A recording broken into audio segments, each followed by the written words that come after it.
السلام عليكم ورحمة الله وبركاته.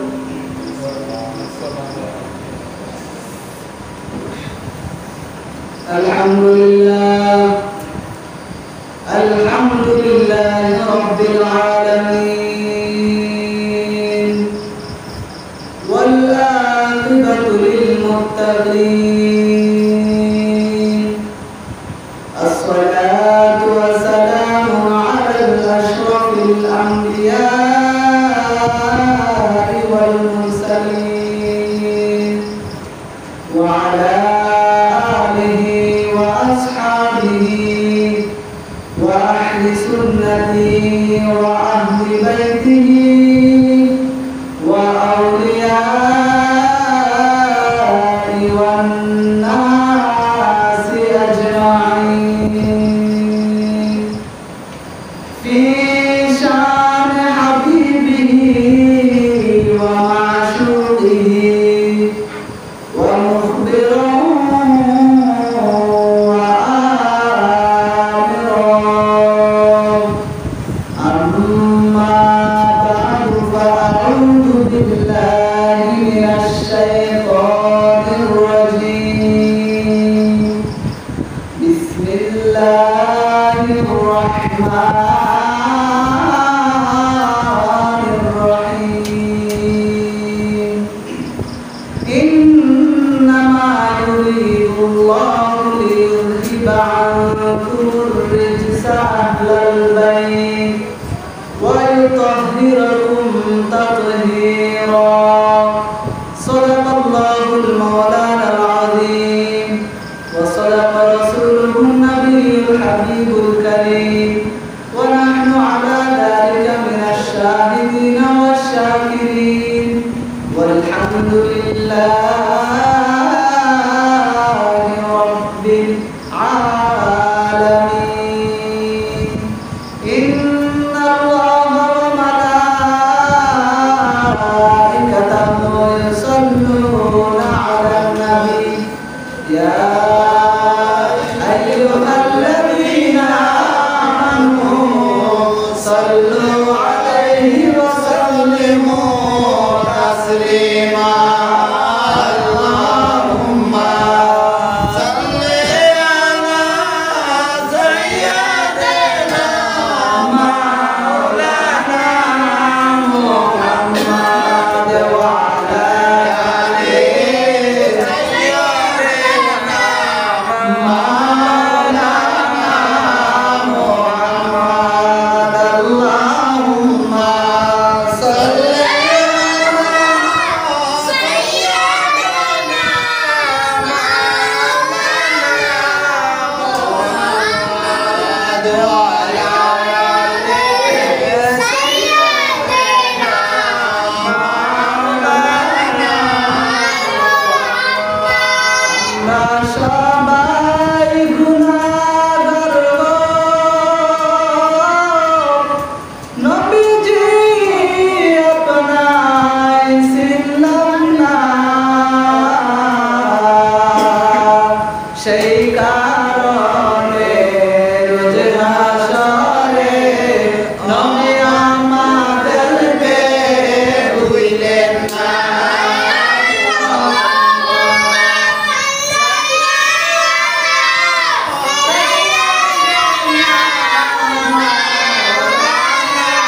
রে সবাই পাঞ্জাতনের শান আগো মুমিন ভাই গাও রে সবাই পাঞ্জাতনের শান যতই পাও নামাজ রোজা হজ যাকাত পাজরি জুবা তবু তোমার নাজাত হবে না নাজাতের তরি পাঞ্জাতন সেই গলিতে ওঠরে মন নাজাতের তরি পাঞ্জাতন সেই গলিতে ওঠরে মন না হয় তোমার বাসার উপায় নাই রে মুমিন ভাই গাও রে সবাই পাঞ্জাতনের শান গাও রে সবাই পাঞ্জাতনের শান আগো মুমিন ভাই গাও রে সবাই পাঞ্জাতনের শান আলেম বালা পীর বালা মুফতি আর মুহাদ্দিস বালা পাঞ্জাতন ছাড়া উপায় নাই আলেম বালা পীর বালা মুফতি আর মুহাদ্দিস বালা পাঞ্জাতন ছাড়া উপায় নাই নাজাতের তরি পাঞ্জাতন সেই তরিতে ওঠরে মন নাজাতের তরি পাঞ্জাতন সেই তরিতে ওঠরে মন না হয় তোমার বাসার উপায় নাই রে মুমিন ভাই গাও রে সবাই পাঞ্জাতনের শান গাও রে সবাই পাঞ্জাতনের শান মুমিন ভাই গাও রে সবাই পাঞ্জাতনের শান জোরে জোরে বলি মারহাবা আলহামদুলিল্লাহ সকল প্রশংসা মহান রব্বুল আলামিনের দরবারে যে আল্লাহ পাক রব্বুল আলামিন তার অসংখ্য অগণিত বান্দাদের মধ্য থেকে তার কিছু সংখ্যক বান্দাদের প্রতি দয়া করে মায়া করে আজকের পবিত্র শাহাদায়ে কারবালার মাহফিলে আসার এবং বসার মতো তৌফিক দান করেছেন সেই মহান মনিবের দরবারে অন্তরের অন্তরস্থল থেকে কালিমাতুশ শুকর আদায় করি সবাই বলি আলহামদুলিল্লাহ অসংখ্য অগণিত দুরূদ ও সালাম প্রেরণ করি ওই নবীর প্রতি যেই নবীর উসিলা আমরা নামাজ পেয়েছি যেই নবীর উসিলা আমরা রোজা পেয়েছি যেই নবীর সুপারিশ ব্যতীত কাল হাশরের ময়দানে উম্মতের বাঁচার কোনো রাস্তা থাকবে না যেই নবীর সুপারিশ ব্যতীত কাল হাশরের ময়দানে উম্মতের বাঁচার কোনো উপায় থাকবে না ওই নবীর প্রতি অসংখ্য অগণিত লাখ কোটি সালাত ও সালাম প্রেরণ করি সবাই বলি সাল্লাল্লাহু আলাইহি ওয়াসাল্লাম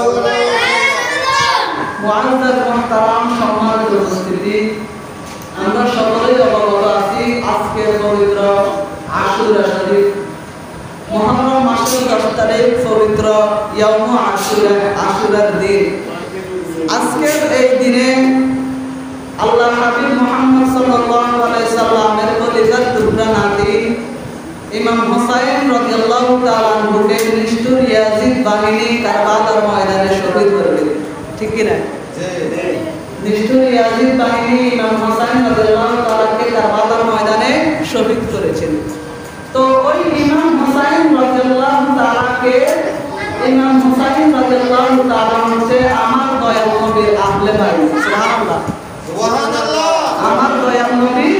আহলে বাইত। এখন বলবেন আহলে বাইত কারা? উদাহরণস্বরূপ আমি আপনাদের সামনে পবিত্র কোরআনুল কারীমের সূরা আহজাবের একটা আয়াত তেলাওয়াত করেছি, 33 নম্বর আয়াত। আয়াতের মধ্যে আল্লাহ রাব্বুল আলামিন বলে, ইন্নামা ইউরিদুল্লাহু লিইউযহিবা আনকুমুর রিজসা আহলাল বাইত ওয়া ইউতাহহিরাকুম তাতহীরা। এই আয়াতের মধ্যে আল্লাহ রাব্বুল আলামিন যে কথাটুকু বলেছেন, এই কথার ব্যাখ্যায় মুফাসসিরগণ আহলে বাইতের পরিচয় তুলে ধরেছেন। খেয়াল করেন, আল্লাহ রাব্বুল আলামিন বলেন, ইন্নামা ইউরিদুল্লাহু লিইউযহিবা আনকুমুর রিজসা আহলাল বাইত ওয়া ইউতাহহিরাকুম তাতহীরা। আল্লাহ বলেন, হে আহলে বাইত, আল্লাহ চান তোমাদের কাছ থেকে অপবিত্রতা দূর করে তোমাদেরকে পূর্ণ পবিত্র করার জন্য। সুবহানাল্লাহ। আল্লাহ তাআলা চায় তোমাদের কাছ থেকে অপবিত্রতা দূর করে তোমাদেরকে পূর্ণ পবিত্র করার জন্য। এই আয়াত কখন নাযিল হয়েছে? আল্লাহর হাবিব সাল্লাল্লাহু আলাইহি ওয়াসাল্লাম উম্মে সালামা রাদিয়াল্লাহু তাআলা আনহা গৃহ থেকে যখন বের হলেন, তখন আল্লাহ পাক রব্বুল আলামিন এই আয়াতটা নাযিল করেছেন, সূরা আহজাবের 33 নম্বর আয়াত, ইন্নামা ইউরিদুল্লাহু লিইউযহিবা আনকুমুর রিজসা আহলাল বাইত ওয়া ইউতাহহিরাকুম তাতহীরা। তখন আল্লাহ রাসূল সাল্লাল্লাহু আলাইহি সাল্লামের শরীর মুবারকের উপর একটা চাদর ছিল। কি ছিল? চাদর। রাসূল সাল্লাল্লাহু আলাইহি সাল্লাম মা ফাতিমা রাদিয়াল্লাহু তাআলা আনহাকে ডাক দিলেন এবং ওই চাদরের নিচে অবস্থান করাইলেন। মাওলানা আলী রাদিয়াল্লাহু তাআলাকে ডাক দিলেন, ওই চাদরের নিচে অবস্থান করাইলেন। ইমাম হাসান রাদিয়াল্লাহু তাআলা এবং ইমাম হুসাইন রাদিয়াল্লাহু তাআলা আনহুকে ডাক দিলেন। ডেকে আল্লাহ রাসূল সাল্লাল্লাহু আলাইহি সাল্লাম এই 4 জনকে নিজের চাদরের নিচে ঠাঁই দিলেন এবং আল্লাহ রাসূল এই আয়াত তেলাওয়াত করলেন, ইন্নামা ইউরিদুল্লাহু লিইউযহিবা আনকুমুর রিজসা আহলাল বাইত ওয়া ইউতাহহিরাকুম তাতহীরা। আল্লাহ পাক রব্বুল আলামিন যে বলেছেন, হে নবীর আহলে বাইত, আমি আল্লাহ তোমাদের কাছ থেকে অপবিত্রতা দূর করে তোমাদেরকে পূর্ণ পবিত্র করব।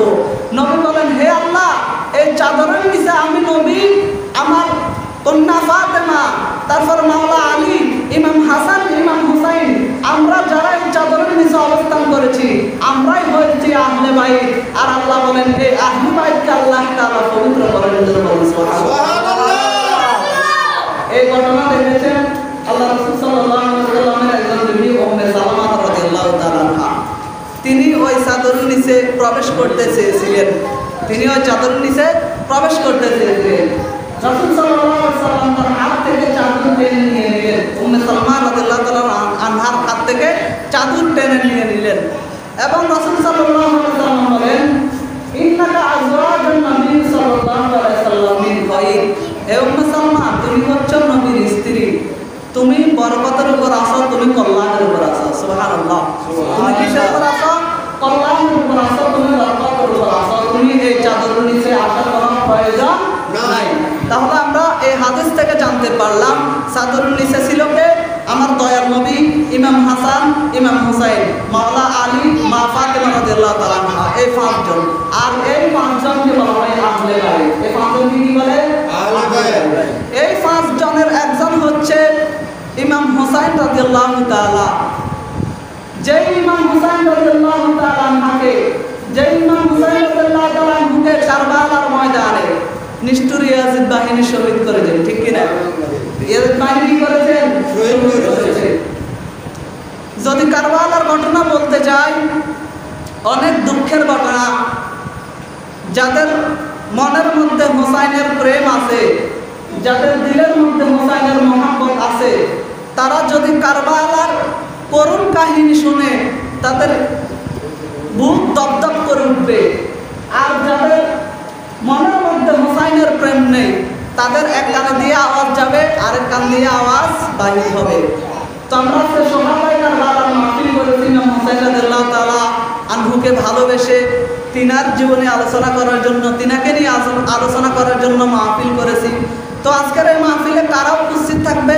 যারা ইমাম হুসাইনকে ভালোবাসে, যারা ইমাম হুসাইনকে ভালোবাসে তারা আজকের মাহফিলে উপস্থিত থাকবে। কিন্তু যাদের অন্তরের মধ্যে ইমাম হুসাইনের ভালোবাসা নাই, যারা সব সময় ইয়াজিদকে নিয়ে গবেষণা করে, যারা ইয়াজিদকে রাদিয়াল্লাহু তাআলা বানিয়ে দেন, তারা কখনোই হুসাইনের মাহফিলে, তারা কখনোই শুহাদায়ে কারবালার মাহফিলে উপস্থিত হবে না। কিন্তু যাদের অন্তরের মধ্যে হুসাইনের মহব্বত আছে, যাদের অন্তরের মধ্যে হুসাইনের ভালোবাসা আছে, তাদের দুনিয়াবি যত কাজে থাকুক না কেন, সকল কাজকে পিছনে রেখে তারা সোহাদায়ে কারবালার মাহফিলে উপস্থিত হবে। কথা বলে ঠিক কিনা? আজকের এই মাহফিলে যারা এখনো উপস্থিত হতে পারেন নাই, আমি আপনাদের উদ্দেশ্যে বলতেছি, বাড়িতে বসে না থেকে, রাস্তাঘাটে ঘোরাফেরা না করে আসেন, মজলিসের মধ্যে উপস্থিত হন, কয়েকটা কথা শোনেন। ইমাম হুসাইন রাদিয়াল্লাহু তাআলা আনহু কত কষ্ট করেছেন আমাদের এই দ্বীনের জন্য। তিনি নিজের জীবনকে উৎসর্গ করে দিয়েছেন আল্লাহর রাস্তায়, নিজের শরীর থেকে রক্ত বিলীন করে দিয়েছেন আল্লাহর রাস্তায়। ওই ইমাম হুসাইন রাদিয়াল্লাহু তাআলা স্মরণে আজকের মাহফিল। তো প্রিয় উপস্থিতি, আহলে বাইত সম্পর্কে যেটা বলতেছিলাম, আমরা জানতে পারলাম নবীজির আহলে বাইত পাঁচজন, দয়াল নবী, ইমাম হাসান, ইমাম হুসাইন, মাওলা আলী, মা ফাতেমা রাদিয়াল্লাহু তাআলা। এই পাঁচজন হচ্ছে নবীর আহলে বাইত। এখন এই আহলে বাইত, এদেরকে ভালোবাসার গুরুত্ব কেমন, এদেরকে ভালোবাসার গুরুত্ব কেমন, আমি যদি একটা আয়াত দ্বারা শুরু করি, তারপর হাদিসের দিকে যাই, তাহলে বুঝতে পারবেন। আল্লাহ পাক রব্বুল আলামিন পবিত্র কোরআনে সূরা আল ইমরানের 31 নম্বর আয়াতের মধ্যে আল্লাহ তাআলা ঘোষণা করেন, আল্লাহ পাক রব্বুল আলামিন বলেন, কুল ইন কুনতুম তুহিব্বুনাল্লাহ ফাত্তাবিউনি ইউহিব্বুকুমুল্লাহ ওয়া ইয়াগফির লাকুম যুনুবাকুম ওয়াল্লাহু গফুরুর রহিম। আল্লাহ পাক রব্বুল আলামিন বলেন, কুল, হে নবী, আপনি তাদেরকে বলে দেন, ইন কুনতুম তুহিব্বুনাল্লাহ, যদি তোমরা আল্লাহ তাআলাকে ভালোবেসে থাকো, ফাত্তাবিউনি, তাহলে তোমরা আমি নবীর অনুসরণ করো। সুবহানাল্লাহ, সুবহানাল্লাহ। নবীজির যুগের কাফেররা বলতো আমরা আল্লাহকে ভালোবাসি, কিন্তু নবীরে বিশ্বাস করি না। আল্লাহ কয় লাভ নাই, লাভ নাই, আমার নবীরে ভালো না বাসিয়া, আমার নবীরে বিশ্বাস না করিয়া আমি আল্লাহরে যতই বিশ্বাস করবা, যতই ভালোবাসবা, কোনো লাভ হবে না। কেন?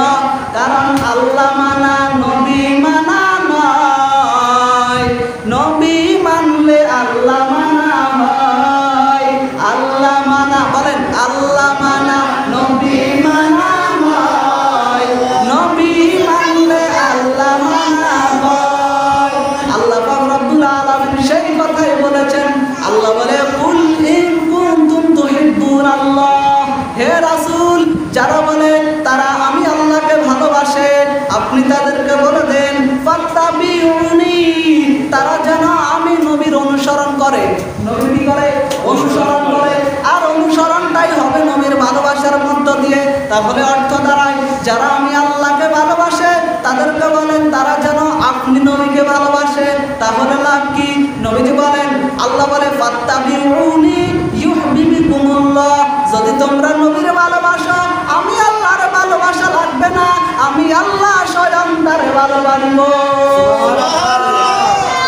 শুধু এখানে শেষ নয়, আল্লাহ বলে, ওয়া ইয়াগফির লাকুম যুনুবাকুম, তোমাদের জীবনের সমস্ত গুনাহ মাফ করে দেব।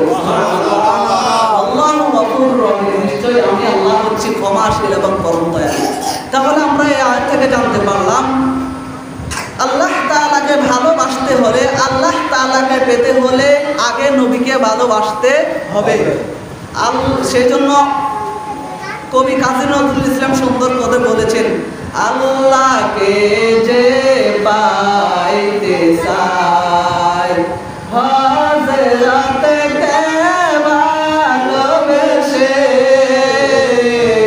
আল্লাহকে যে পাইতে চায়, হযরতে কে ভালোবেসে। তাহলে আমার আল্লাহ তাআলাকে ভালোবাসতে হলে আগে নবীকে ভালোবাসতে হবে। যদি নবীকে আমরা ভালোবাসতে পারি, তাহলে আল্লাহর ভালোবাসা পেয়ে যাবো। এটা অটোমেটিক, আল্লাহ তাআলার পক্ষ থেকে অটোমেটিক। নবীরে ভালোবাসলে আল্লাহর ভালোবাসা পেয়ে যাব।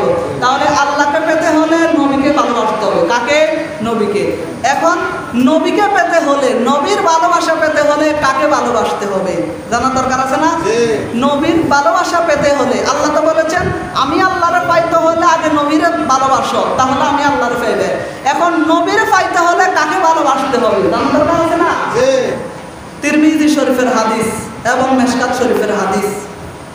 قال رسول الله صلى الله عليه وسلم আল্লাহর হাবিব সাল্লাল্লাহু আলাইহি ওয়াসাল্লাম ঘোষণা করেন, আহিবুল্লাহ, তোমরা আল্লাহকে ভালোবাসো। কেন? লিমা ইয়াতুকুম বিহি মিন নিয়ামা, কেননা আল্লাহ তাআলা তোমাদেরকে নিয়ামত দান করেছেন। আহিবুল্লাহ লিমা ইয়াতুকুম বিহি মিন নিয়ামা, আল্লাহ পাক রব্বুল আলামিন তোমাদেরকে নিয়ামত দান করার কারণে তোমরা আল্লাহকে ভালোবাসো। কাকে? আল্লাহকে। কেন? আল্লাহ তাআলা তোমাদেরকে নিয়ামত দিয়েছে, সেই জন্য তোমরা কারে ভালোবাসো? আল্লাহকে। তারপরে নবী বলেন, ওয়া আহিব্বুনি, তোমরা আমি নবীকে ভালোবাসো। লিহুব্বিল্লাহ, কেননা আমাকে আল্লাহ ভালোবেসেছেন। সুবহানাল্লাহ, সুবহানাল্লাহ। আপনি বলেন আমি নবীকে ভালোবাসো কেন? কারণ আমারে ভালোবাসছে কে? আল্লাহ। আমাকে আল্লাহ ভালোবাসার কারণে তোমরাও আমাকে ভালোবাসো। তারপরে নবী বলেন, ওয়া আহিব্বু আহলাল বাইত, তোমরা আমার আহলে বাইতকে ভালোবাসো। কেন? লিহুব্বি, আমি নবী আমার আহলে বাইতকে ভালোবেসেছি। সুবহানাল্লাহ। নবী বলেন তোমরা আমার আহলে বাইতকে ভালোবাসো, কারণ আমি নবী আমার আহলে বাইতকে ভালোবেসেছি। আর ওই আহলে বাইতের মধ্যে একজন হচ্ছে ইমাম হুসাইন রাদিয়াল্লাহু তাআলা আনহু, যে ইমাম হুসাইন রাদিয়াল্লাহু তাআলা আনহুকে কারবালার ময়দানে আজকের এই 10 মুহররমে ইয়াজিদ বাহিনী কারবালার ময়দানে শহীদ করেছেন। ওই ইমাম হুসাইন রাদিয়াল্লাহু তাআলা হচ্ছেন আহলে বাইতের একজন। ওই ইমাম হুসাইন রাদিয়াল্লাহু তাআলাকে যদি আপনি ভালোবাসেন, তাহলে নবী বলেন আমি নবীর ভালোবাসা পেয়ে যাইবা। আর যদি নবীর ভালোবাসা পেয়ে যান, তাহলে অটোমেটিক আল্লাহ তাআলা আপনাকে ভালোবাসতে শুরু করবেন। তাহলে অর্থ দাঁড়ায় আল্লাহকে পেতে হলে আগে নবীর কাছে যেতে হবে, নবীকে ভালোবাসতে হবে। নবীর ভালোবাসা পেতে হলে নবীর আহলে বাইতকে ভালোবাসতে হবে। আর নবীর আহলে বাইত হচ্ছে মা ফাতেমা, মাওলা আলী, ইমাম হাসান, ইমাম হুসাইন। এই ইমাম হুসাইনের আজকে ইমাম হুসাইনের স্মরণে আমরা মাহফিলটা করেছি, ঠিক না? তাহলে মূল উদ্দেশ্য আহলে বাইতকে কি করতে হবে? ভালোবাসতে হবে। ইমাম হুসাইনকে কি করতে হবে? ভালোবাসতে হবে। ইমাম হুসাইনকে কারা ভালোবাসে না? যারা ইয়াজিদের ভক্ত, যারা ইয়াজিদের বংশধর, যারা ইয়াজিদের অনুসারী, তারা কখনো হুসাইনকে ভালোবাসতে পারে না। তাদের অন্তরে কখনো হুসাইনের ভালোবাসা থাকতে পারে না। আপনি দেখবেন আজকে 10 মুহররম বাংলাদেশ সহ পৃথিবীর আনাচে কানাচে অনেক দেশে আপনার সোহাদায় কারবালার মাহফিল অনুষ্ঠিত হয়, ঠিক কিনা? এই মাহফিলটা করে কারা? যারা ইমাম হুসাইনকে ভালোবাসে, যারা ইমাম হুসাইনকে মহাব্বত করে তারা। কিন্তু যাদের অন্তরের মধ্যে ইমাম হুসাইনের ভালোবাসা নাই, দেখবেন আজকে বাংলাদেশের মধ্যে এত মসজিদের অভাব আছে? নাই। খোঁজ করে দেখেন কয়টা মসজিদের মধ্যে আজকে কারবালার মাহফিল চলে। আপনি খোঁজ করে দেখেন, হাতে গোনা কয়েকটা পাবেন, তার ছাড়া বেশি আপনি পাবেন না। কয়েকটা মাহফিল চলে ইমাম হুসাইনের শাহাদাতের স্মরণে। আমাদের অন্তরের মধ্যে ইমাম হুসাইনের প্রেম থাকতে হবে। শুধু মুসলমান হলেই হয় না। ইমাম হুসাইন রাদিয়াল্লাহু তাআলাকে যখন 10 মুহররম কারবালার ময়দানে শহীদ করবেন, শহীদ করার আগে ফজরের নামাজ ইমাম হুসাইনের দলে যারা ছিল তারাও পড়েছেন, ইয়াজিদের দলে যারা ছিল তারাও পড়েছেন। বুঝছেন? ইয়াজিদ বাহিনী হুসাইনকে শহীদ করছে না, তো ইয়াজিদের দলে যারা ছিল তারাও ফজরের নামাজ পড়ছে, আবার হুসাইনের দলে যারা ছিল তারাও ফজরের নামাজ পড়ছে। মুসলমান হচ্ছে 2 ধরনের। বলেন কয় ধরনের? 2 ধরনের। একটা হচ্ছে হুসাইনি মুসলমান, আর একটা হচ্ছে ইয়াজিদি মুসলমান। হুসাইনি মুসলমান হওয়া ব্যতীত ইয়াজিদি মুসলমান হয়ে কোনো লাভ নাই। এই দুনিয়াতে হয়তো ঠিক মতো থাকবা, কিন্তু হাসরের ময়দানে আমার দয়াল নবীর সুপারিশ পাইবা না। সেই জন্য ইয়াজিদি মুসলমান হলে হবে না, হুসাইনি মুসলমান হতে হবে, ঠিক কি না? হুসাইনি মুসলমান হতে হবে, হুসাইনকে ভালোবাসতে হবে। তো ইয়াজিদের ভক্ত যারা ছিল, ইয়াজিদের দলে যারা ছিল, তাদের মুখে দাড়ি ছিল, গায়ে জুব্বা ছিল, মাথায় পাগড়ি ছিল, টুপি ছিল। আপনি তাদের দিকে তাকালে বুঝতে পারবেন না তারা কি প্রকৃতপক্ষে মুসলমান নাকি তারা ইয়াজিদ মুসলমান। আপনি লেবাস দেখলে বুঝতেই পারবেন না তারা কি মুসলমান নাকি তারা অমুসলিম, বুঝতেই পারবেন না। তাহলে ইয়াজিদের দলের মানুষদের দাড়ি ছিল, তাদের মাথায় পাগড়ি ছিল, তাদের গায়েও লম্বা জামা ছিল। তার মানে এখান থেকে আমরা কি শিখতে পারলাম? বর্তমান সমাজে বর্তমানে আমাদের দেশের অনেক মানুষ আছে গালের মধ্যে দাড়ি, মাথার মধ্যে পাগড়ি, মাথার মধ্যে টুপি, তারপরে একটা মেসওয়াক রাখে পকেটের মধ্যে, আছে না, লম্বা জামা গায়ে দেয়, কিন্তু তারা কখনো ইমাম হোসাইনের শাহাদাতের কারবালার মাহফিল করে না। তারা কখনো আমার দয়াল নবীর মুজিজাগুলো নিয়ে তারা আলোচনা করে না। তারা কখনোই আল্লাহর ওলিদের জীবন নিয়ে আলোচনা করে না। তারা কেমন মুসলমান জানেন? তারা হচ্ছে ইয়াজিদি মুসলমান। কেমন মুসলমান? ইয়াজিদি মুসলমান। এই ফজর নামাজ পড়ছে, ফজর নামাজ পড়ে ইমাম হোসেনকে শহীদ করছে, ফজর নামাজ পড়ে ইমাম হোসেনকে শহীদ করছে। তো এই যে ফজর নামাজ পড়ছে, ফজর নামাজ পড়ে কোনো লাভ হয়েছে? বলেন না, লাভ হয়েছে? লাভ হয় না। তাহলে মুসলমান হতে হবে হোসাইনি মুসলমান। কেমন মুসলমান? হোসাইনি মুসলমান।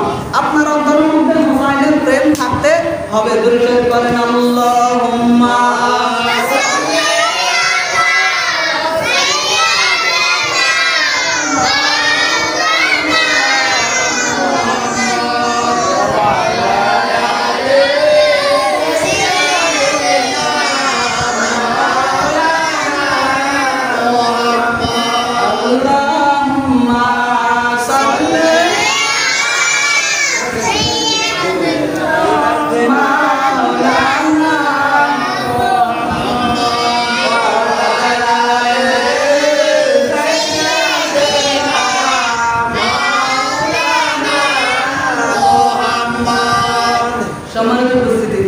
শরীফের আরেকটা হাদিস আবু যর রাদিয়াল্লাহু তাআলা বর্ণনা করেছেন।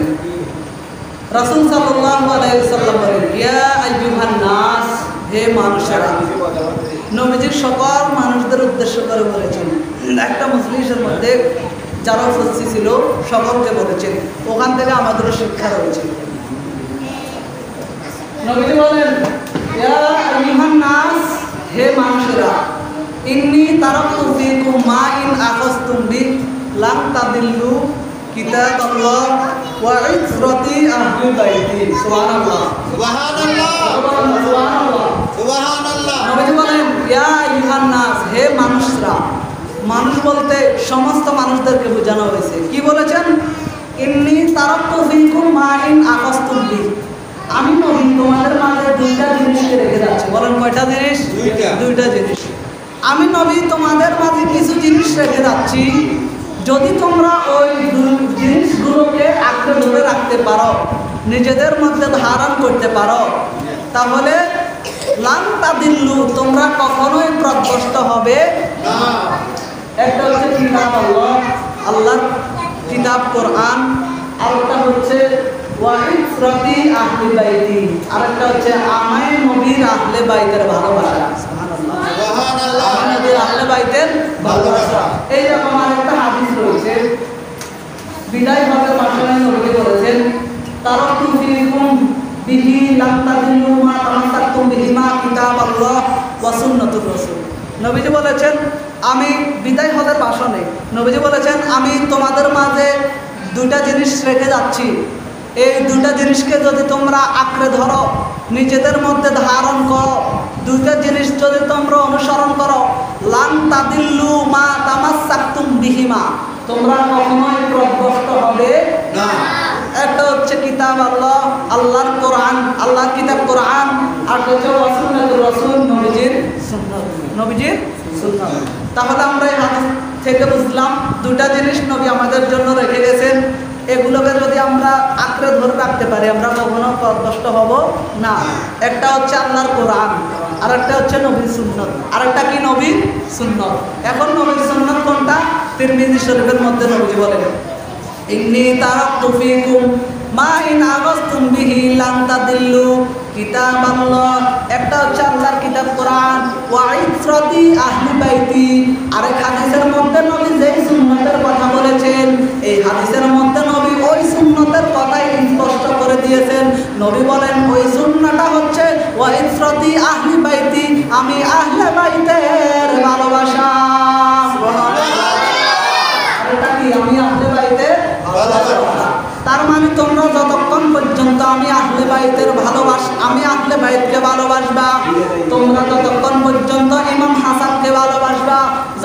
পর্যন্ত ইমাম হুসাইনকে ভালোবাসবা, মা ফাতেমাকে ভালোবাসবা, মাওলা আলীকে ভালোবাসবা, ততক্ষণ পর্যন্ত তোমরা পথভ্রষ্ট হবে না। আমাদের দেশে বর্তমানে অনেক হুজুর রয়েছে যারা পথভ্রষ্ট। যারা কি পথভ্রষ্ট? কেন পথভ্রষ্ট জানেননি? তার কারণ হচ্ছে তাদের অন্তরে মাওলা আলীর ভালোবাসা নাই, ইমাম হাসান হুসাইনের ভালোবাসা নাই, মা ফাতেমাতুজ জোহরা রাদিয়াল্লাহু তাআলা আনহার ভালোবাসা নাই। নবী বলেছেন যদি তোমরা তাদেরকে ভালোবাসো তাহলে তোমরা কখনোই পথভ্রষ্ট হবে না। নবী লাম তাদিল্লু বলে নাই, নবী বলেছেন লাম তাদিল্লু। লাম তাদিল্লু যদি বলতো তাহলে বোঝা যেত অল্প কিছু দিনের জন্য তোমরা পথভ্রষ্ট হবে না, কিন্তু নবীজি লাম তাদিল্লু বলেন নাই, নবীজি বলেছেন লাম তাদিল্লু। লাম দ্বারা দৃঢ়তা প্রকাশ বোঝায়, লাম দ্বারা এমন অর্থ বোঝায় যা কখনোই শেষ হবার নয়। নবীজি বলেছেন যদি আমার আহলে বাইতকে ভালোবাসো, আমার আহলে বাইতের অনুসরণ করো, তাহলে আমি নবী বলে দিলাম তোমরা কখনোই পথভ্রষ্ট হবে না। আহলে বাইতকে ভালোবাসলে কখনো পথভ্রষ্ট হবে না। আর ওই আহলে বাইত সদস্যদের মধ্যে একজন হচ্ছে ইমাম হুসাইন রাদিয়াল্লাহু তাআলা আনহু। কে? ইমাম হুসাইন রাদিয়াল্লাহু তাআলা আনহু। এখন আসেন আহলে বাইতের ভালোবাসার গুরুত্ব কেমন। নবীজি বলেছেন আমার আহলে বাইতের ভালোবাসা হচ্ছে তোমাদের নিকট নূহ আলাইহিস সালাতু ওয়াস সালামের নৌকার মতো। মুসনাদ শরীফের হাদিস। আবু যর গিফারি রাদিয়াল্লাহু তাআলা বর্ণনা করেন রাসূল সাল্লাল্লাহু আলাইহি সাল্লাম বলেন আমার আহলে বাইত হচ্ছে তোমাদের নিকট নূহ আলাইহিস সালাতু ওয়াস সালামের নৌকার মতো। নূহ নবীর নৌকার মতো। এখন বলবেন নূহ নবীর নৌকা কি? আমরা অনেকেই জানি আবার অনেকেই জানি না। আল্লাহ তাআলার পয়গম্বর হযরত নূহ আলাইহিস সালাতু ওয়াস সালাম যখন আল্লাহ তাআলার হুকুমে মানুষদেরকে দ্বীনের দাওয়াত দিচ্ছিলেন, ৯৫০ বছর দ্বীনের দাওয়াত দেওয়ার পর মাত্র ৭০ থেকে ৮০ জন দাওয়াত গ্রহণ করেছে। মাত্র ৭০ থেকে ৮০ জন ঈমান এনেছে এই ৯৫০ বছর দাওয়াত দেওয়ার পর। আর কেউ ঈমান আনে না, তাদের কপালে হেদায়েত নেই। নূহ নবীকে আল্লাহ ৯৫০ বছর তো দাওয়াত দিছি, মাত্র ৭০-৮০ জন ঈমান আনছে। আর কেউ তো আমার বিশ্বাস করে না, সবাই আমরা অপমান করে, নির্যাতন করে। আল্লাহ আপনি এই জাতের ধ্বংস করেন, এই জাতের কি করেন? ধ্বংস করেন। কারণ এই জাতি থাকে আর কোনো লাভ নাই। আর এই জাতি আমারে কষ্ট দেয়, আমি নূহ নবীর কি করে কষ্ট দেয়, এই জাতির আমাকে ধ্বংস করে। আল্লাহ কয় নূহ তুমি একটা নৌকা তৈরি করো, কিস্তি তৈরি করো। ওই নৌকাটা হচ্ছে ৩ তলা বিশিষ্ট। বলেন কয় তলা বিশিষ্ট? সেটা আরো আলোচনা, যেহেতু এই হাদিসের সাথে মিল আছে সেজন্য একটু স্মরণ করে দিচ্ছি। আল্লাহ তাআলার হুকুমে হযরত নূহ আলাইহিস সালাতু ওয়াস সালাম একটা নৌকা তৈরি করলেন। নৌকা তৈরি করার পর নূহ নবীকে আল্লাহ তাআলা বলেন হে নূহ আমি এই জনপদের মধ্যে এমন একটা প্লাবন সৃষ্টি করে দেব, এই প্লাবনের মধ্যে, প্লাবন মানে বন্যা, এই বন্যার মধ্যে সমগ্র পৃথিবী ডুবে যাবে। যারা তোমার প্রতি ঈমান এনেছে তারা এই নৌকায় উঠতে পারবে এবং শুধু তারাই বেঁচে যাবে। আর ৯৫০ বছর যারা দিয়েছেন, যারা ঈমান আনে নাই তারা কেউ রক্ষা পাবে না। যারা ঈমান এনেছে তারা বেঁচে যাবে। তো সময় এসেছে আল্লাহ পাক রব্বুল আলামিন প্লাবিত করেছেন এলাকা, সমগ্র পৃথিবী আল্লাহ পাক রব্বুল আলামিন বন্যার দ্বারা ডুবিয়ে রেখেছেন। যারা ঈমান এনেছেন শুধু তাদেরকে ওই নৌকার মধ্যে উঠাইছেন, নূহ নবীর সন্তান ঈমানদার ছিল না। কি ছিল না? ঈমানদার ছিল না। অনেকবার নূহ নবী তার ছেলেরা বলছে আমার দাওয়াত গ্রহণ করা অসম্ভব, নইলে কোনো উপায় হবে না, নইলে কোনো কি হবে না, উপায় হবে না। নূহ নবীর ছেলে কয় কোনো সমস্যা নেই, ওই একটা পাহাড় আছে আমি ওখানে গিয়ে অবস্থান করব। কিন্তু নূহ নবীর সন্তান এটা জানতো না যে ওই প্লাবনের সময় সেই পাহাড়ে অবস্থান করবে, ওটাও ডুবে যাবে। ওটাও নূহ নবীর ছেলে জানতো না। নূহ নবীর ছেলে নূহ নবীর প্রতি ঈমানে আনে নাই। কি করে নাই? ঈমানে আনে নাই। এখন আল্লাহ নূহ নবীর কয় হে পয়গম্বর নূহ আপনার সন্তান আপনার ছেলের কপালে ঈমান নাই, আপনি যতই তারা বলবেন কোনো লাভ হবে না। যারা আপনার প্রতি ঈমান এনেছে আপনি তাদেরকে নৌকার মধ্যে উঠান। তো নূহ নবী তাদেরকে নৌকার মধ্যে উঠাইছে এবং আল্লাহ তাআলা প্লাবিত করে দিয়েছেন সমগ্র দুনিয়া, বন্যা সৃষ্টি করে দিয়েছেন, ওই বন্যাতে সমগ্র পৃথিবী ডুবে গিয়েছিল, সমগ্র পৃথিবী ডুবে গিয়েছিল। ওই সময় বাইতুল্লাহ শরীফকে আল্লাহ পাক রব্বুল আলামিন আসমানের উপর উঠাই নিয়েছেন। তো সমগ্র পৃথিবীর সব কিছু ডুবে গিয়েছিল, কিন্তু একটা জিনিস উঁচু ছিল, এখনো ডুবে নাই। সেটা হচ্ছে জুদি পাহাড়। কি পাহাড়? জুদি পাহাড়, একটা পাহাড়ের নাম, এটা হচ্ছে জুদি পাহাড়। তো ওই সময় আপনার বন্যার পানির উপর নৌকাটা ছিল, নৌকাটা যাইতে যাইতে ওই জুদি পাহাড়ে গিয়ে অবস্থান করেছে, এবং ওখানে মানুষ, জুদি পাহাড়ে অবস্থান করে ওখানে মানুষ ছিল, ওখানে মানুষ ছিল যতদিন না পর্যন্ত পানি না হয়ে, ততদিন ওখানেই ছিল। এখন খেয়াল করেন, আমি যেটার জন্য এই ঘটনাটা বললাম, নূহ নবীর নৌকার মধ্যে উঠার কারণে তারা মুক্তি পেয়েছে, ঠিক কিনা? নূহ নবীর নৌকায় উঠার কারণে তারা মুক্তি পেয়েছে, তারা বেঁচে গেছে। আর যারা নূহ নবীর প্রতি ঈমান আনে নাই, তারা নৌকাতে উঠতে পারে নাই, বাঁচতেও পারে নাই। এখন নবী বলেছেন, আমার আহলে বাইতের দৃষ্টান্ত হচ্ছে তোমাদের নিকট নূহ নবীর নৌকার মতো। খেয়াল করছেন কোন দিক থেকে বলছেন নবী? নূহ নবীর প্রতি ঈমান অনায়নকারী যেই রকম প্লাবনের সময় নৌকার মধ্যে উঠে বেঁচে গিয়েছিল, বর্তমান ফিতনার জামানায় যারা আমার আহলে বাইতকে ভালোবাসবে, যারা আমার আহলে বাইতের অনুসরণ করবে, ইমাম হুসাইন রাদিয়াল্লাহু তাআলাকে ভালোবাসবে, নূহ নবীর জামানায় যেই রকম নৌকার উপরে উঠে বেঁচে গেছে, তারাও ইমাম হুসাইন সহ আহলে বাইতকে ভালোবাসার কারণে তারাও মুক্তি পাবে। আহলে বাইতকে ভালোবাসার কারণে তারাও কি পাবে? মুক্তি পাবে। তাহলে বলেন, আহলে বাইতকে ভালোবাসার দরকার আছে না নাই? সবাই বলেন, আছে না নাই? আমরা আহলে বাইতকে ভালোবাসতে চাই কি চাই না? আমরা আহলে বাইতকে ভালোবাসতে চাই কি চাই না? ইমাম হুসাইন রাদিয়াল্লাহু তাআলা আনহু দ্বীনের জন্য, ইসলামের জন্য নিজের শরীর থেকে রক্ত ঝরাইছেন। আর আমরা ওই ইমাম হুসাইন রাদিয়াল্লাহু তাআলা আনহুর স্মরণে যদি কোনো শাহাদাতের ডাক আসে, আমরা সর্ব অবস্থায় শাহাদাতের জন্য প্রস্তুত আছি না নাই? এটা হচ্ছে ইমাম হুসাইনের ভালোবাসার নিদর্শন, ইমাম হুসাইনের ভালোবাসার নিদর্শন। ইমাম হুসাইন রাদিয়াল্লাহু তাআলা আনহু তিনি আপনার ইয়াজিদের সাথে তিনার যে দ্বন্দ্ব ছিল, ওটা ইমাম হুসাইন রাদিয়াল্লাহু তাআলার কোনো নিজের ব্যক্তিগত কোনো দ্বন্দ্ব ছিল না। ইয়াজিদ ছিল একজন পাপিষ্ট, ইয়াজিদ ছিল একজন কি? পাপিষ্ট। ইয়াজিদের বাবা আমির মুআবিয়া রাদিয়াল্লাহু তাআলা আনহু তিনি মৃত্যুবরণ করার পর ইয়াজিদকে খেলাফত দিয়ে গিয়েছিলেন, কিন্তু ইয়াজিদের চাইতেও আরো যোগ্য মানুষ ছিল, যোগ্য মানুষ ছিল, খেলাফত পাওয়ার যোগ্য মানুষ ছিল। কিন্তু আমির মুআবিয়া রাদিয়াল্লাহু তাআলা তিনার ছেলে, বাপের পরে ছেলে রাজত্ব করবে, সেই হিসেবে আপনার ইয়াজিদকে খেলাফত দিয়ে গেছে। কিন্তু ইয়াজিদের চাইতেও খেলাফত পাওয়ার যোগ্য আরো মানুষ ছিল, এইটা মানুষ কিন্তু গ্রহণ করে নাই, বলে ইয়াজিদের চাইতেও আরো বড় মানুষ আছে।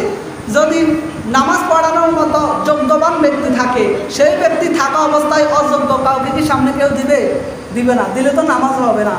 যোগ্যবান ব্যক্তি, যোগ্যবান ইমাম পিছনে থাকা অবস্থায় অযোগ্য কোনো ব্যক্তি নামাজ পড়লে নামাজ হবে না।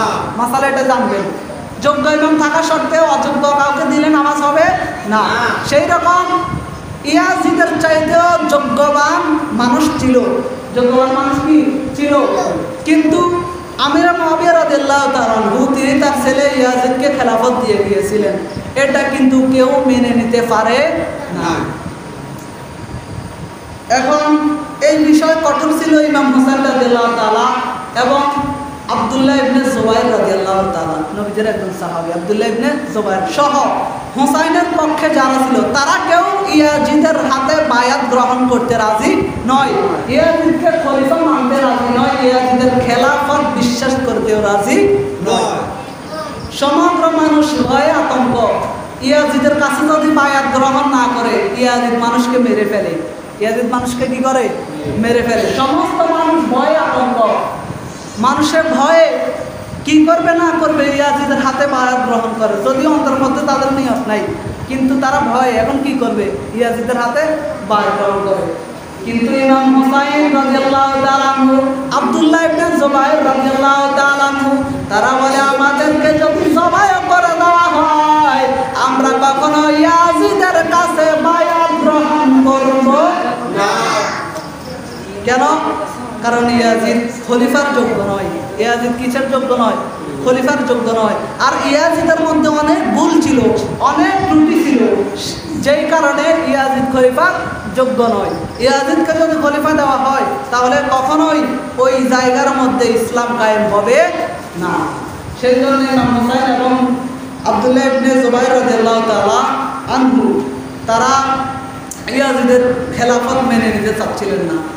ইয়াজিদের কাছে খবর চলে গেল, সমস্ত মানুষ সবাই ইয়াজিদের হাতে বায়াত গ্রহণ করে, কিন্তু হোসাইনকে নবীজির নাতি হোসাইন কিন্তু ইয়াজিদের হাতে বায়াত গ্রহণ করে না। ইয়াজিদ তার সৈন্যরা পাঠাইছে হোসাইনের কাছে। হোসাইন হচ্ছে মদিনায়, হোসাইনের কাছে পাঠায় বলে, হোসাইন ইয়াজিদ বলছিল তিনার হাতে বায়াত গ্রহণ করার জন্য, না হলে আপনাকেও কতল করা হবে। আপনাকে কি করা হবে? কতল মানে হত্যা করা হবে। হোসাইন বলে, আমার জান যতক্ষণ পর্যন্ত আছে ততক্ষণ পর্যন্ত আমি ইয়াজিদের কাছে বায়াত গ্রহণ করব না। তখন ওই আপনার ইয়াজিদের যে সৈন্য এসেছিল, এসে সংবাদটা দিয়ে চলে গেলেন। এখন ইমাম হোসাইন রাদিয়াল্লাহু তাআলা দেখলেন মদিনায় থাকা তাদের জন্য অসম্ভব। যদি তারা মদিনায় থাকে তাহলে ইয়াজিদ তাদেরকে থাকতে দিবে না, হয়তো মেরে ফেলবে, না হয় বন্দি করে রাখবে। ইয়াজিদ তাদেরকে মদিনায় থাকতে দিবে না। তখন হোসাইন রাদিয়াল্লাহু তাআলা আনহু তিনার পরিবারকে নিয়ে উদ্দেশ্য দিলেন মক্কার দিকে। তিনারা মক্কায় চলে যাবে।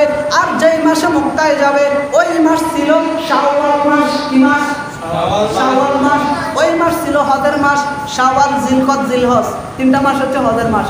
শাওয়াল, জিলকদ, জিলহজ, ওই মাস ছিল হজের মাস। ওই হোসাইন রাদিয়াল্লাহু তাআলা আনহু তিনার পরিবারকে নিয়ে মক্কায় চলে যাবেন। কেননা মক্কায় যদি তারা যায় তাহলে মক্কায় তারা নিরাপদ পাবে। কি পাবে?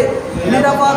মদিনায় থাকা তাদের জন্য নিরাপদ নয়, তারা মক্কায় চলে যাবে। শাওয়াল মাসে মক্কার দিকে তারা রওনা দিয়েছেন, মক্কায় চলে গেছেন।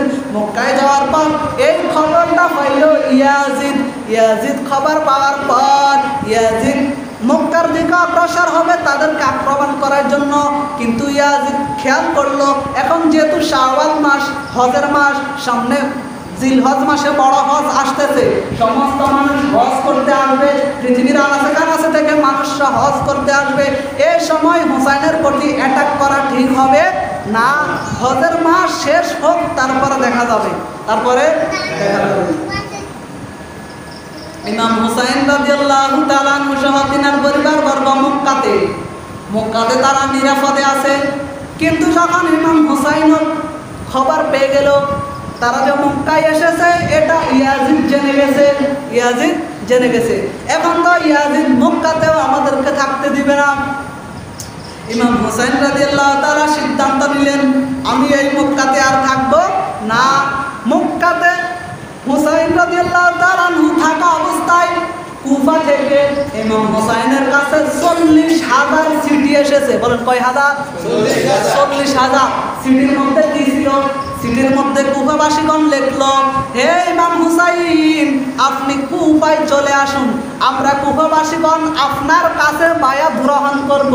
আমরা কুফাবাসীগণ আপনার কাছে বায়াত গ্রহণ করব, সর্বদাই আপনার খেদমত করব, আপনার আদেশে আমরা নিয়োজিত থাকব। আমরা সব সময় আপনার খেয়াল রাখব, আপনার দেখাশোনা করব।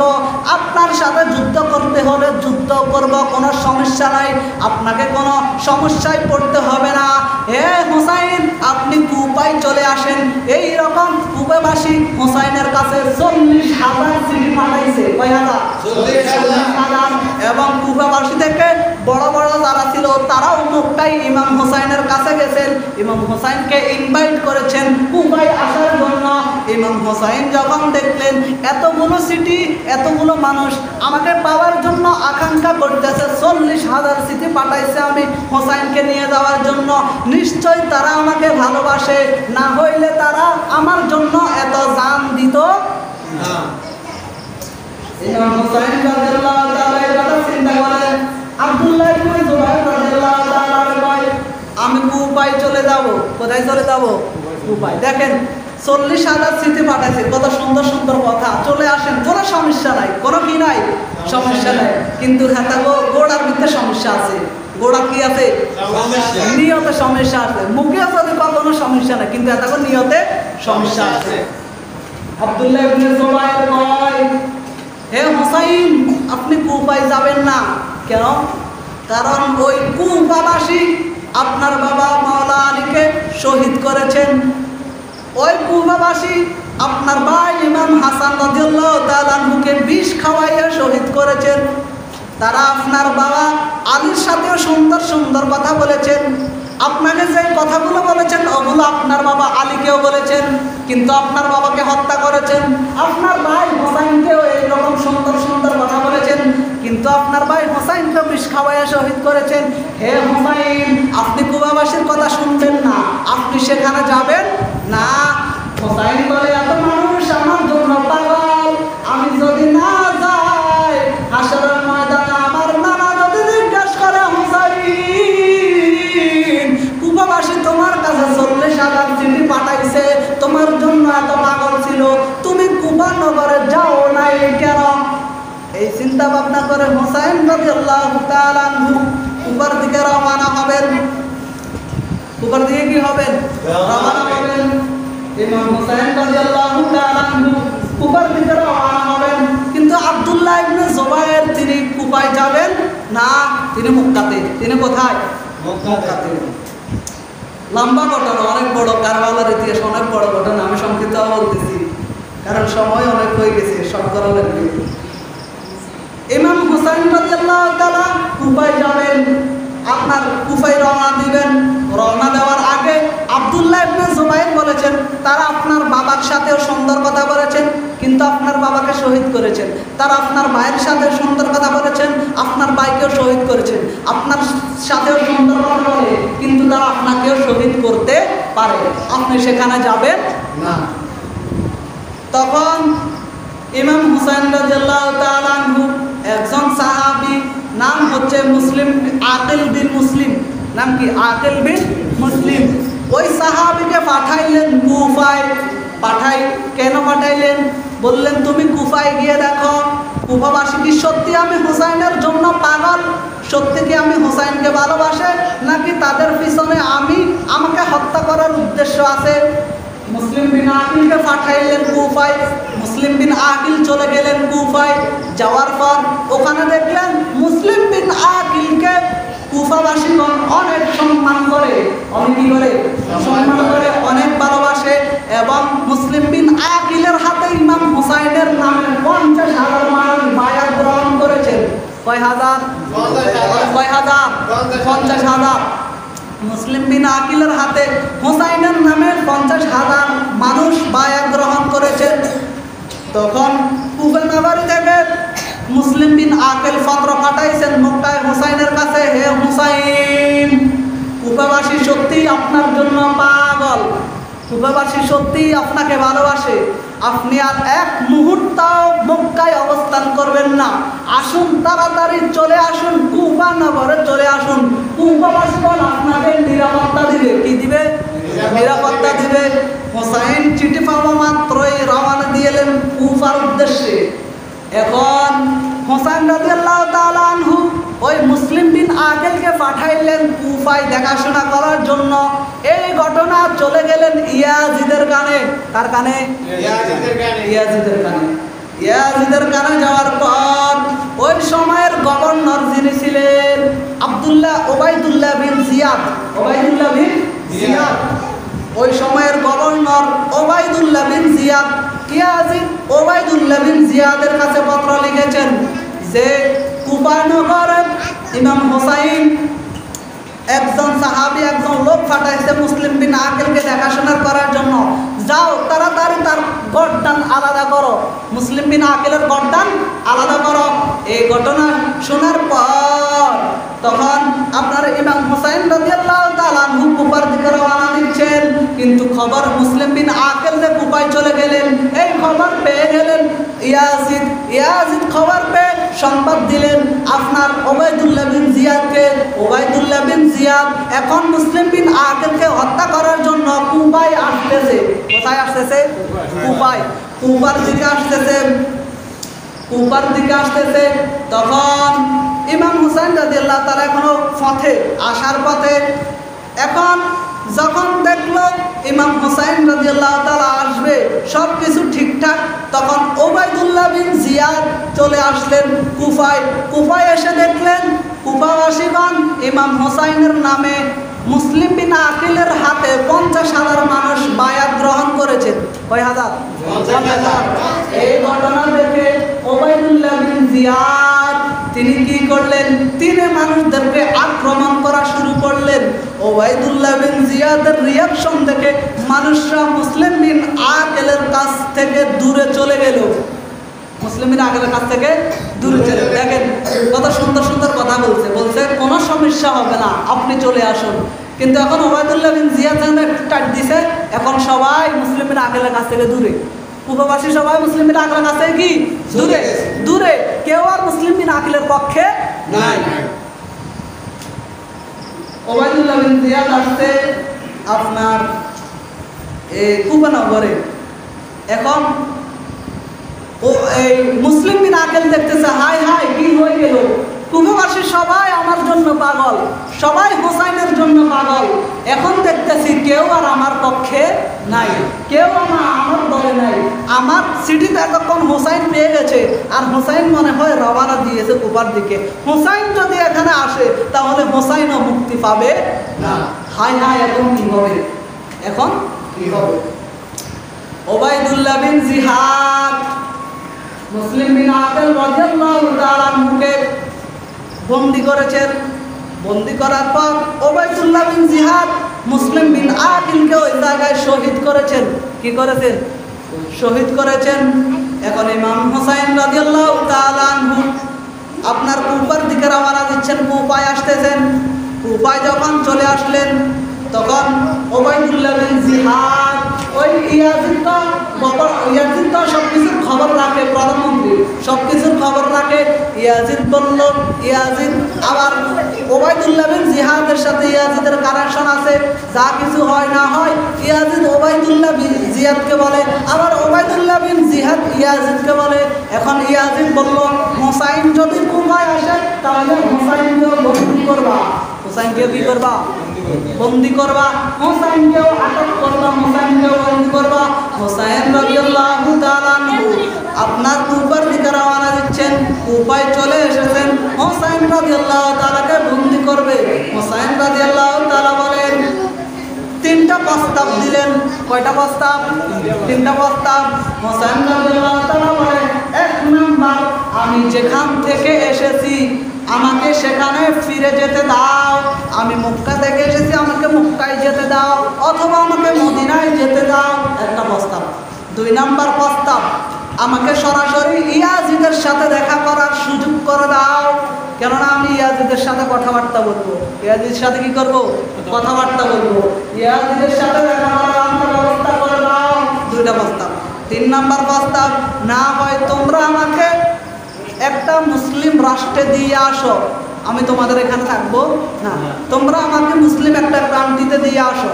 3টা প্রস্তাব দিলেন। কিন্তু 3টা প্রস্তাব ওই ওবায়দুল্লাহ বিন জিয়াদ তিনি এই 3টা প্রস্তাব পাঠাইলেন এই ইয়াজিদের কাছে। কার কাছে? ইয়াজিদের কাছে। ইয়াজিদ একটু চিন্তা করলেন, 3টা প্রস্তাব কোনটা মানা যায়, কোনটা মানা যায়। ইয়াজিদ চাইছিলেন কিছু সুবিধা দেওয়ার জন্য, একটা না হয় একটা মানার জন্য। কিন্তু ইয়াজিদের মন কিছু নরম হলেও শিমর, কে? শিমর, যিনি ইমাম হুসাইনকে জবাই করেছেন, জবাই ইমাম হুসাইনের বুকের উপর বসে ইমাম হুসাইনকে কি করেছেন? জবাই করেছেন। তার নাম হচ্ছে শিমর। তার নাম কি? শিমর।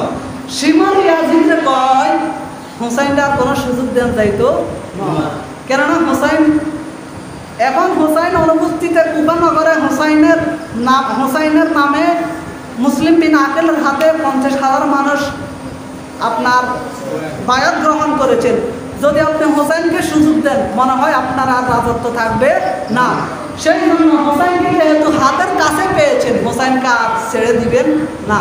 এখন ইয়াজিদের মন আবার শক্ত হয়ে গেছে, ইয়াজিদের মন আবার শক্ত হয়ে গেছে।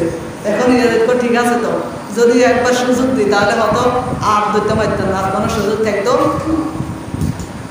ইয়াজিদ বলে, ইয়াজিদ চিঠি পাঠাইলো ওবাইদুল্লাহ বিন জিয়াদের কাছে, বলে হোসাইনকে বন্দি করে রাখো, কোথাও যেতে দিবে না। হোসাইন কুফা নগরে, হোসাইন কারবালার দিকে রওনা দিচ্ছেন, কারবালা ময়দানের দিকে রওনা দিচ্ছেন, কারবালার ময়দানের দিকে রওনা দিচ্ছেন ইমাম হোসাইন রাদিয়াল্লাহু তাআলা। ইমাম হোসাইন রাদিয়াল্লাহু তাআলা ওই ফাঁকাতে বলছিলাম না, ওই ওবাইদুল্লাহ বিন জিহাদ আপনার মুসলিম বিন আকিল, তিনাকে কি করেছেন? শহীদ করেছেন, করছে না? তিনাকে কে? ওবাইদুল্লাহ বিন জিহাদ, ওই সময়ের গভর্নর, তিনাকে শহীদ করেছেন।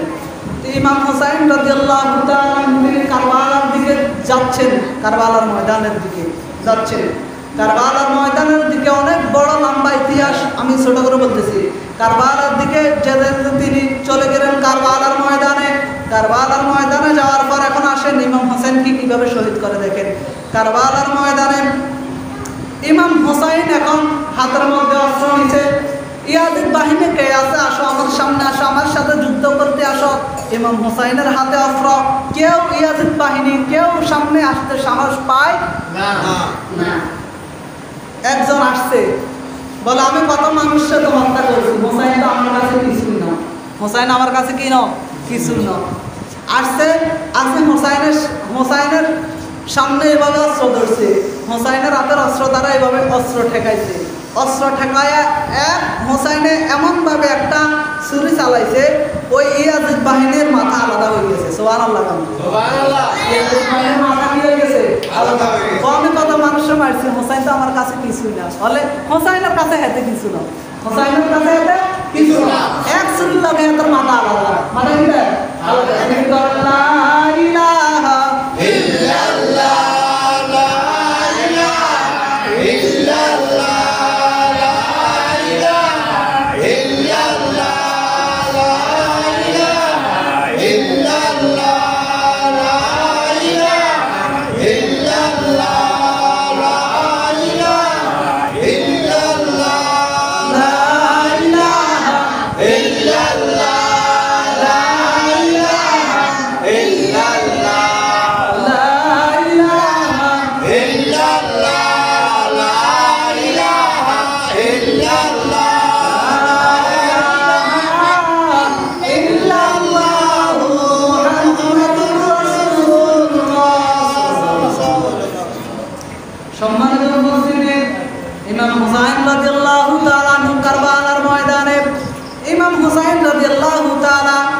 যুদ্ধে নেমে গেলেন।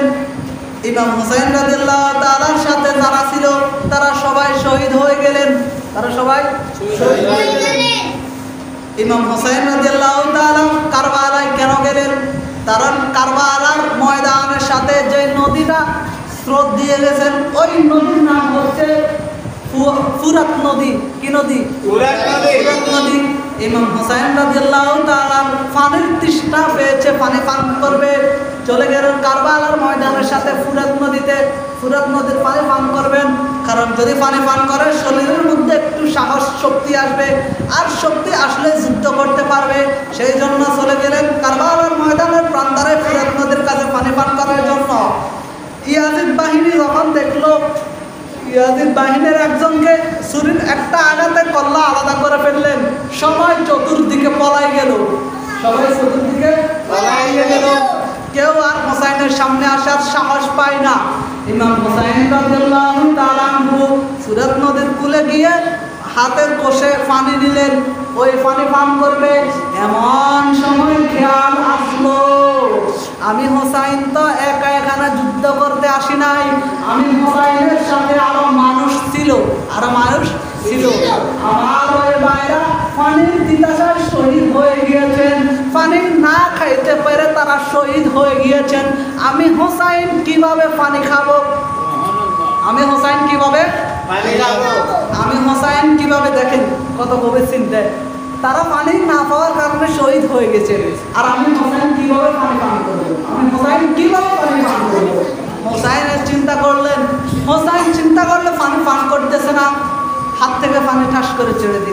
পানির নিচে পড়ে গেলেন। দূর থেকে ইয়াজিদ বাহিনী দেখতেছে হোসাইন পানি খাওয়ার জন্য হাতে নিছে, আবার হাত থেকে ছেড়ে দিল কেন? আবার হাত থেকে ছেড়ে দিল কেন? হোসাইন যদি পানি পান করে হোসাইনের শরীরে শক্তি আসবে, তাহলে আমরা কেউ রক্ষা পাবো না। হোসাইনকে কোনো মতেই পানি পান করতে দেওয়া যাবে না। হোসাইন রাদিয়াল্লাহু তাআলা আনহু আস্তে আস্তে ফুরাত নদী থেকে কারবালার দিকে আস্তে আস্তে উঠতেছেন আস্তে আস্তে।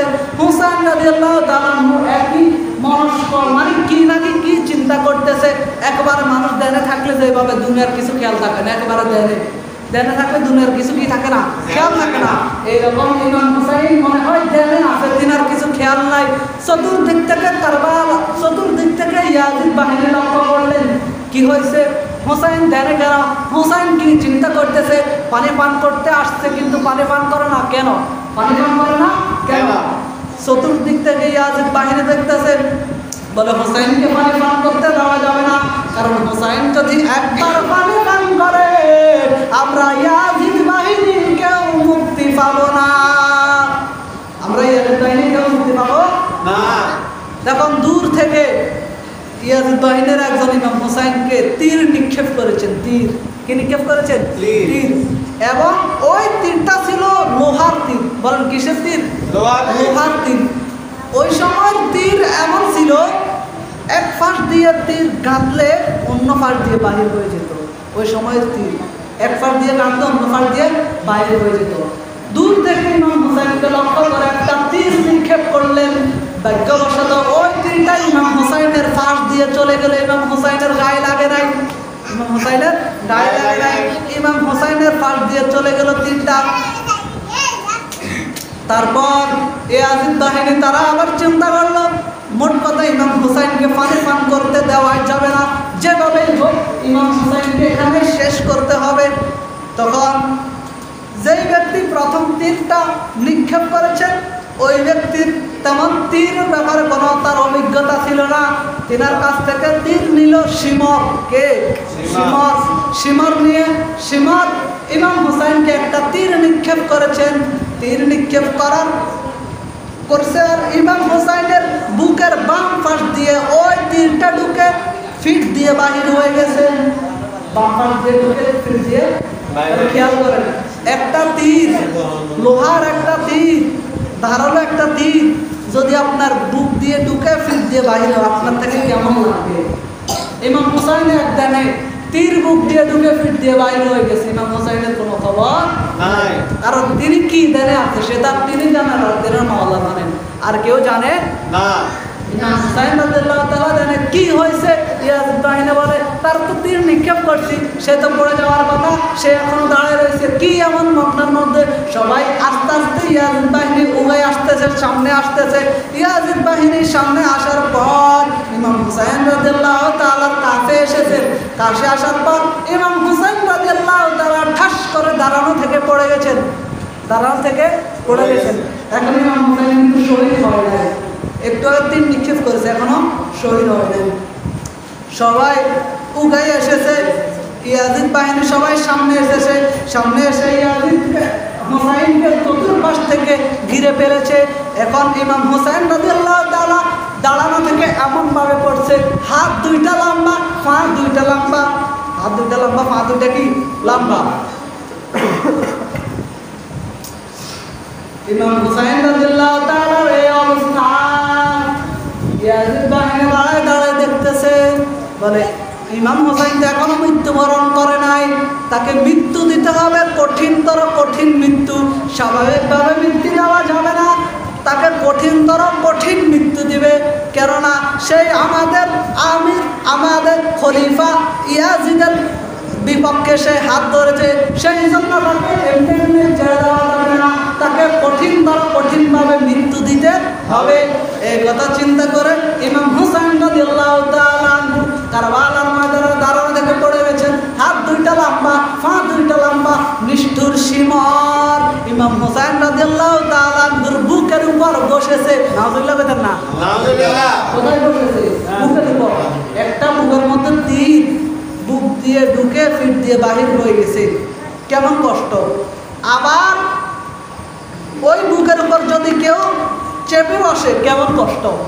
সীমার শুধু বসে নাই, চেপে বসেছে। কিভাবে চেপে বসেছে? বুকের উপর বসা কেমন কষ্ট, তীরবিদ্ধ বুকের উপর বসা কেমন কষ্ট, তার চাইতেও চেপে বসলে আরো বেশি কষ্ট। এটা সহ্য করার মতো না। ইমাম হুসাইন রাদিয়াল্লাহু তাআলা সীমাকে বলে, সীমান, আমি হুসাইনের কষ্ট হচ্ছে, তুমি আমার বুক থেকে নেমে যাও, তুমি আমার বুক থেকে নেমে যাও। সীমা বলে, না, যে বুকে আমি একবার বসেছি ওই ব্যক্তির তল্লা আলাদা করা ছাড়া আমি সীমার নামবো না। হুসাইন বলে, তাহলে দেরি করো, যেহেতু তুমি আমাকে জবাই করবা, তাড়াতাড়ি করো, আমার গর্দান আলাদা করো। কেন? যদি তাড়াতাড়ি করো তাহলে তোমারও সময় বেশি লাগবে না, আমি ইমাম হুসাইনও বেশি কষ্ট পাবো না। দেখবেন মানুষ মৃত্যুবরণ করার সময় যদি অসুস্থ থাকে তাহলে মানুষ বেশি কষ্ট পায়, আর কেউ যদি হঠাৎ করে মৃত্যুবরণ করে তাহলে বেশি কষ্ট পায় না। আর যদি অসুস্থ থেকে মৃত্যুবরণ করে, যতদিন অসুস্থ থাকবে ততদিন সে কষ্ট পাবে, হবে না? ততদিন কষ্ট পাবে। ইমাম হুসাইন বলে, তুমি যেহেতু আমাকে জবাই করবা, আমার কল্লা আলাদা করবা, তাড়াতাড়ি করো, তোমার সময়ও শর্টকাটে শেষ হয়ে যাবে, আর আমি হুসাইনে অত বেশি কষ্ট পাবো না। কারণ আমি হুসাইনের যত আগে জান খরচ হয়ে যাবে তত আগে আমি হুসাইন কষ্ট থেকে দূরে থাকবো, আমরা হুসাইনের এত কষ্ট হবে না। কিন্তু সীমত, নিষ্ঠুর সীমত জবাইও করে না, ইমাম হুসাইনের কল্লা আলাদা করে না, বুক থেকে নামেও না, চেপে বসে রয়েছে। বলে, তোমাকে কষ্ট দেওয়া ছাড়া আমরা তোমার জান কবজ করতে দিব না, তোমাকে কষ্ট দিয়ে তোমার যেন মৃত্যু হয়, আমরা তোমাকে কষ্ট দিব। অনেকক্ষণ যাওয়ার পর সীমার বুকের উপর বসে ইমাম হুসাইন রাদিয়াল্লাহু তাআলা আনহুর গলার মধ্যে ছুরি চালায়। কি চালায়? ছুরি চালায়। সীমার যতই ছুরি চালায় কিন্তু ছুরি চলে না, ছুরি চলে না, ছুরি চলে না। কেন কেন কেন ছুরি চলে না? কেন ছুরি চলে না? ইমাম হুসাইন বলে, ও নিষ্ঠুর সীমা, তুমি কোথায় ছুরি চালাইতেছো জানোনি? এই গলায় আমার নানা মুহাম্মদুর রাসূলুল্লাহ চুম্বন করেছেন, আর যেই গলায় আমার নানা মুহাম্মদ চুম্বন করেছেন ওই গলায় কখনো বেঈমানের ছুরি চলবে না। ইমাম হুসাইনের গলার মধ্যে আমার দয়াল নবী কি করেছেন? চুমে দিয়েছেন। সেই জন্য নিষ্ঠুর সীমত যতই ছুরি চালায় কিন্তু ছুরি চলে না। আবার ছুরি চালাইতেছে, আবার ছুরি চালাতে, কিন্তু কোনো লাভ হয় না। ইমাম হুসাইন বলে, সীমত, তোমার গায়ের পোশাকের বুতাম খোলো, বুতাম। বলে, কেন? বলে, কারণ আছে। কি কারণ? আমার দাদামহ বলেছেন, যেই ব্যক্তির বুকের মধ্যে লোম থাকবে না, কি থাকবে না? লোম থাকবে না, সেই ব্যক্তির দ্বারা আমি হুসাইন শহীদ হব। দেখি তোমার বুকের মধ্যে লোম আছে কিনা। জামার বুতাম খোলা হলো, বুক দেখা হলো, দেখে তার বুকের মধ্যে লোম নাই। আমাদের বুকে লোম আছে না? আছে না? কারো ছোট কারো বড়, বয়স ভেদে ভিন্ন। সীমরের বুকের মধ্যে কোনো কি নাই? লোম নাই। তাহলে ভবিষ্যৎবাণী সীমরের হাতেই ইমাম হুসাইনের শহীদ। সীমরের হাতে ইমাম হুসাইনের কি শহীদ। এখন হুসাইন বলে, হে সীমন, এই গলায় কখনো তুমি জবাই করতে পারবা না, কিয়ামত পর্যন্ত যতই তুমি ছুরি চালাও কোনো লাভ হবে না। কারণ দয়াল নবী এই গলার মধ্যে চুমে দিয়েছেন। তুমি এক কাজ করো, আমার বুক থেকে নামো, আমি উল্টো হয়ে শুই। তোমার যেন এত জবাই করার শখ, তুমি আমার পিঠে বসে আমার গর্দান থেকে জবাই করো। আমার গর্দান থেকে কি করো? জবাই করো। যত তাড়াতাড়ি জবাই করবে আমার কষ্ট তত তাড়াতাড়ি সেরে যাবে। তখন ইমাম হুসাইন রাদিয়াল্লাহু তাআলা উপর হয়ে শুইছে। তখন আপনার নিষ্ঠুর সীমত ইমাম হুসাইনের পিঠের উপর বসে ইমাম হুসাইনের গান দিয়ে ইমাম হুসাইনকে শহীদ করেছেন। ইমাম হুসাইনের গান দিয়ে কি করেছেন? শহীদ করেছেন। এমনভাবে শহীদ করেছেন, ইমাম হুসাইনের কল্লা, মাথা শরীর থেকে আলাদা, শরীর থেকে আলাদা। এটা হচ্ছে কারবালার ময়দানে। কোথায়? কারবালার ময়দানে। ইয়াজিদ এখন কারবালার ময়দানে নাই, ইয়াজিদ কিন্তু কারবালার ময়দানে নাই। ওই কারবালার ময়দানে ওবায়দুল্লাহ বিন জিয়াদ গভর্নর, তারপরে শিমর, তারা তো আছে, নেতা খেতা আছে না। তাহলে ইয়াজিদের আসার কোনো প্রয়োজন হয় নাই। ইয়াজিদ এখনো ইয়াজিদের জায়গায়। ইয়াজিদ কোথায়? ইয়াজিদের জায়গায়। শিমর ইমাম হুসাইনের মাথাটাকে আলাদা করার পর বডি মানে সমস্ত দেহটাকে কারবালার ময়দানে রেখেছেন। ওই মাথাটাকে পাঠাই দিলেন ইয়াজিদের কাছে। কার কাছে? ইয়াজিদের কাছে। দেখবেন আমাদের দেশের মানুষেরা বলে, যারা ইয়াজিদের দালাল, তারা বলে হুসাইনের শহীদের পিছনে ইয়াজিদের কোনো হাত নাই। তারা বলে হুসাইনকে শহীদ করেছেন শিমর, ওবায়দুল্লাহ বিন জিয়াদ। ইয়াজিদের কি দোষ? ইয়াজিদ তো কারবালাতে উপস্থিত ছিল না। ইয়াজিদ তো কারবালাতে উপস্থিত ছিল না। ইয়াজিদের কি দোষ? তারা স্পষ্ট তারা ইয়াজিদের দালাল, ঠিক কিনা? তারা কার দালাল? বলো না, কার দালাল? ইয়াজিদের দালাল। তারা হুসাইনের প্রেমিক নয়, তারা ইয়াজিদের দালাল। শিমর ইমাম হুসাইনের মাথা পাঠিয়ে দিলেন ইয়াজিদের কাছে।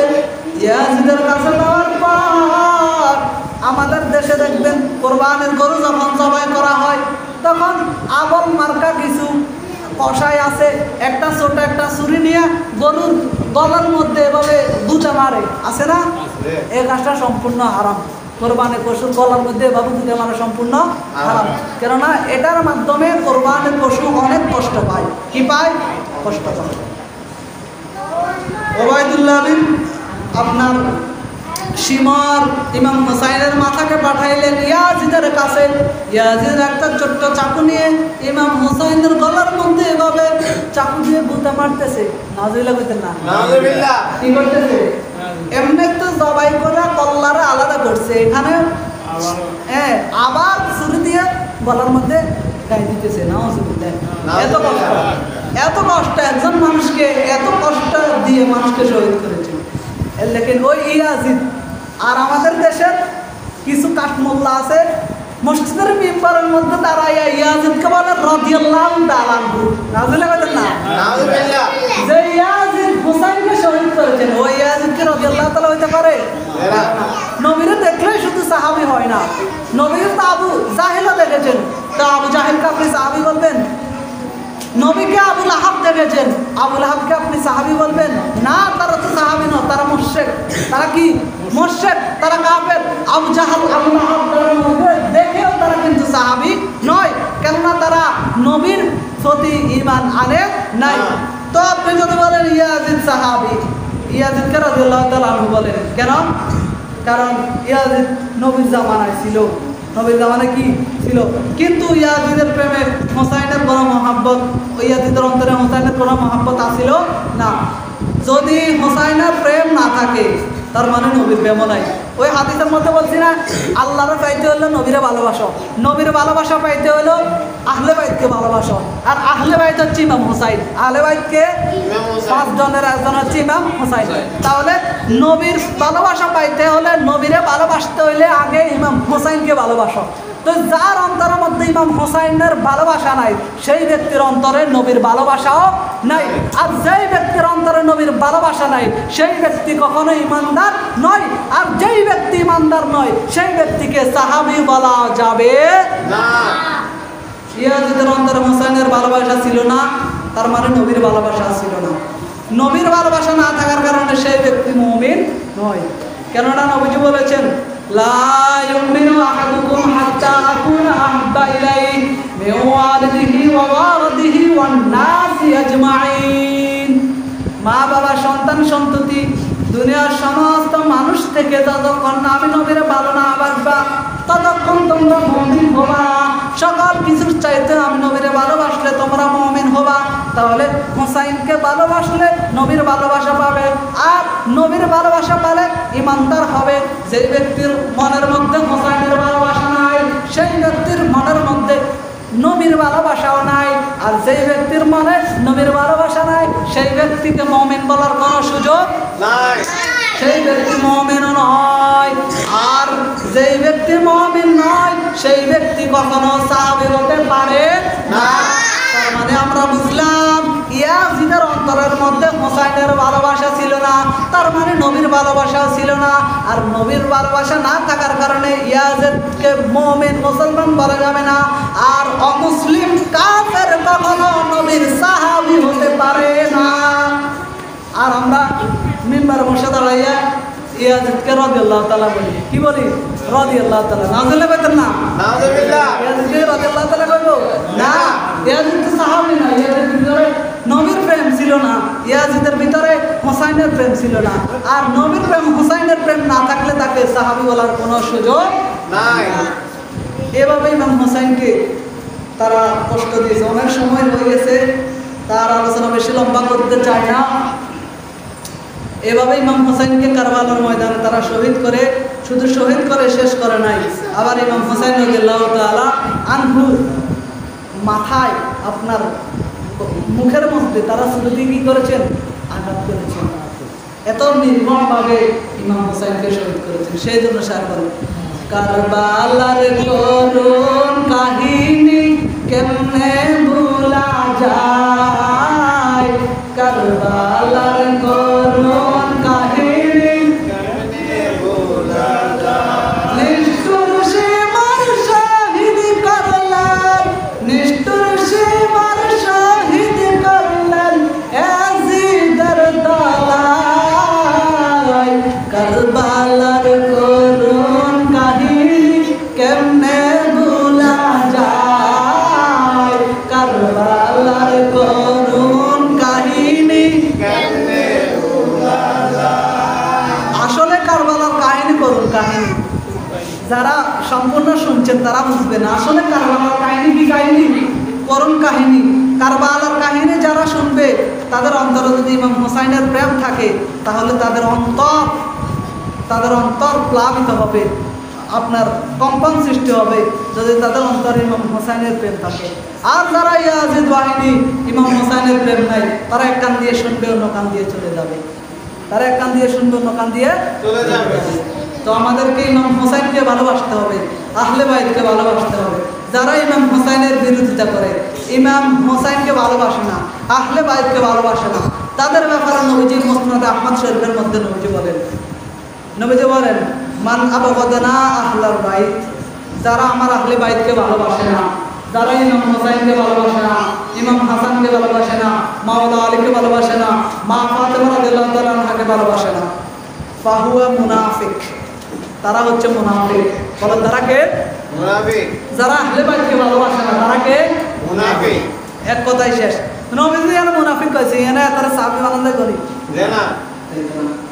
মুনাফিক কইছে, মুনাফিক শেষ, এখানে আর কোনো কথা নাই। যারা আহলে বাইতকে ঘৃণা করবো, ভালোবাসতো না, তারা মুনাফিক। মান আবগাদানা আহলে বাইত ফাহুয়া মুনাফিক, মুসনাদ আহমদ শরীফের স্পষ্ট হাদিস। যারা আহলে বাইতের বিরোধিতা করবে, আহলে বাইতকে ভালোবাসবে না, তারা মুনাফিক। তারা কে? মুনাফিক। কেন? কারণ তাদের অন্তরের মধ্যে নেফাক রয়েছে। বলেন কি রয়েছে? নেফাক রয়েছে। এখন এই ইমাম হোসেন রাদিয়াল্লাহু তাআলা কি করতে হবে?